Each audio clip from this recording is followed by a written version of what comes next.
telefon kavlab turdim, qarasam hamma Toshkentga ketayotgan ekan. To'xtaman aytdim, mana ulardan nima kam joyim bor deb birinchi o'rinda qorinni g'amini qilishni boshladim. Yaxshilab qornimni to'yg'azib olgandan keyin bo'lsa ozgina kofe ichib oldim, chunki kofe meni ancha tetiklashtiradi va Toshkentga borib olgunimcha sizlarga ajoyib kontentlar olishga qaror qildim. Keyin oppoq qiz bo'lib ana shunday yuvinib chiqib sochlarimni taradim, yuzimga o'zimning kremlarim bilan uxotchalar qilib oldim. Undan keyin esa sochimni tayinli gafri qilishni boshladim, chunki nima qulayroq prichoska qilmoqchi edim.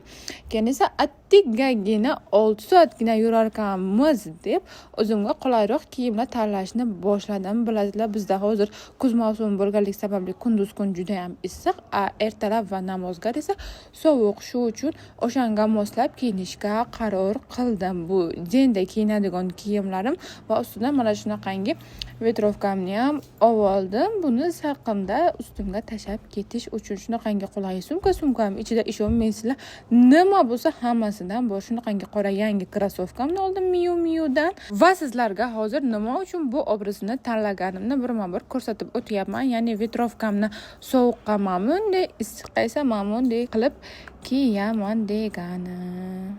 Ot mana ko'rishinglar mumkin.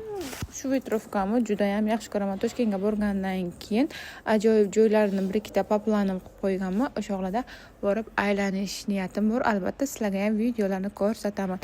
Keyin bizda shunaqangi qulay va chiroyli makiyaj bo'ldi. Keyin esa kechlikka yo'lga chiqdik, chunki avtobusimiz bizniki soat 11:30 da yurar ekan. Bugungi kundagi eng oxirgi reysdan chipta olib qo'yganmiz. Keyin borib o'zimga kofe sotib oldim, chunki bilasizlar, kofe kerak edi. Uyda ichuvdim, yana ichgim kelib qoldi, chunki kun sovuq edi. Kofe ichib ozgina bo'lsa ham isinib olmoqchi edim. Keyin ozgina kutdik, yarim soat, 1 soatda avtobusimiz keldi.